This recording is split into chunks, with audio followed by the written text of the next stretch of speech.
Now, I'm all for getting people with business experience into government. That's especially true for positions that affect policy towards the private sector. You want people who know what they're talking about. But the American people also want to know that when business leaders serve in government, they're representing the interests of all American business, not just their own business. Guess who co-founded the shipping firm bringing steel here from South Korea, Nautical Bulk Holdings, and who remains an owner? It's kind of unbelievable, even for regular viewers of Swamp Watch, but the answer is Wilbur Ross. He's negotiating over South Korean steel imports while making money from importing South Korean steel. Did Wilbur Ross tell President Trump about these conflicts? Does the president know that the man negotiating tariffs designed to protect American workers from imports is making money from shipping those imports to America? Last week, we told you that Wilbur Ross owns stakes in Nautical Bulk Holdings, which does significant business delivering South Korean steel, subject to Commerce Department tariff negotiations. We told you he owns stakes in the Transportation Recovery Fund, which ships auto parts that could be hit by President Trump's promised auto tariffs. We told you he also owns stakes in Navigator Holdings, an oil and gas shipping firm whose clients include a major Turkish oil company that could be affected by sanctions being considered by the Commerce Department. We told you that he partially owns Diamond S Shipping, which has a long list of clients whose business could be affected by Commerce Department policy, including Chinese state-owned oil company PetroChina. We told you that in November 2017, 8 months after joining the administration, Ross pledged to divest from his ownership of Navigator Holdings and Diamond S Shipping. But we told you accurately that there was no evidence he'd done that. We told you that Ross's chief of staff, Wendy Teramoto, is still, as far as we know, listed as a director at Nautical Bulk Shipping, a company tied to Nautical Bulk Holdings. In response to all this, Secretary Ross's office contacted us after the show and provided us the following statement, which addresses some, but not all, of what we reported. Listen carefully. First, the issue of divestments and the Secretary's chief of staff.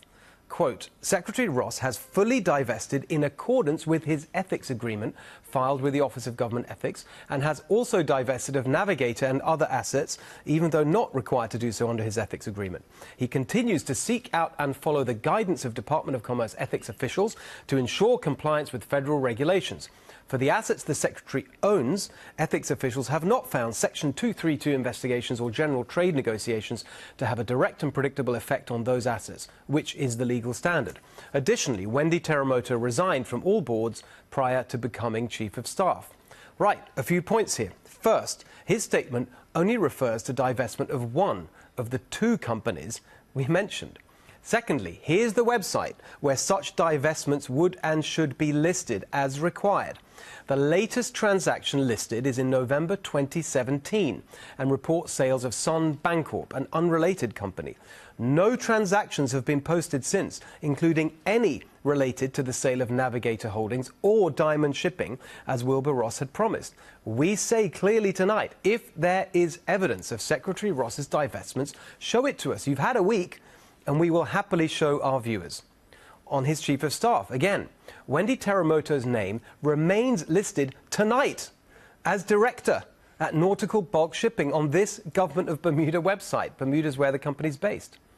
On the rest of our report, Secretary Ross's office says, quote, much of this report is based on half-truths, falsehoods and assumptions that frankly do not make much sense. In a few words, both Mr. Hilton and GAI conflated shipments with ships. The two are not the same. One ship can carry hundreds or even thousands of so-called shipments, and the shipments noted represent a fraction of the ship's total use. Additionally, the Secretary holds a small percentage interest in a fund which in turn has partial ownership of Nautical Holdings.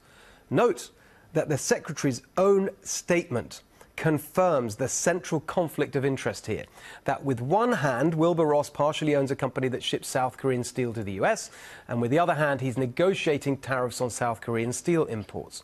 Wilbur Ross also added, the Secretary will continue to implement the President's bold trade agenda focused on righting the wrongs committed against both our American workers and our country's national security under previous administrations.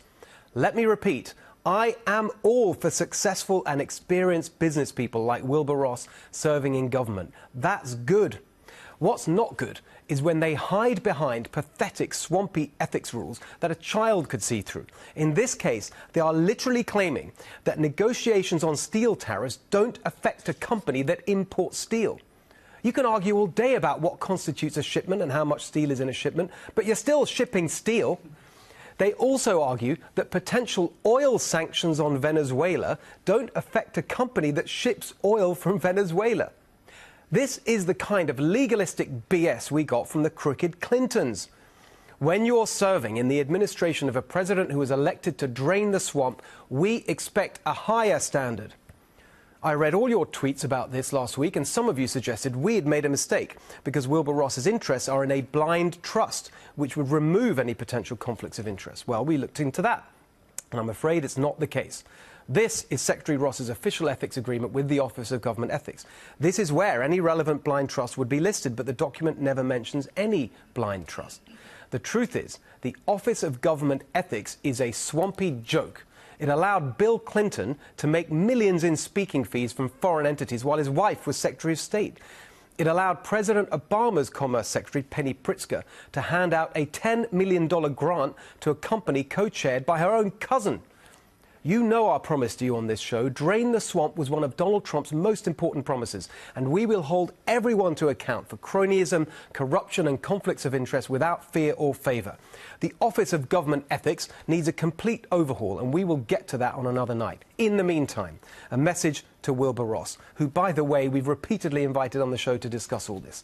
Secretary Ross, as you know better than most, in the business world, there is a very clear standard for conflicts of interest like these. You recuse yourself from any relevant decision-making. Please, Mr. Secretary, do the right thing.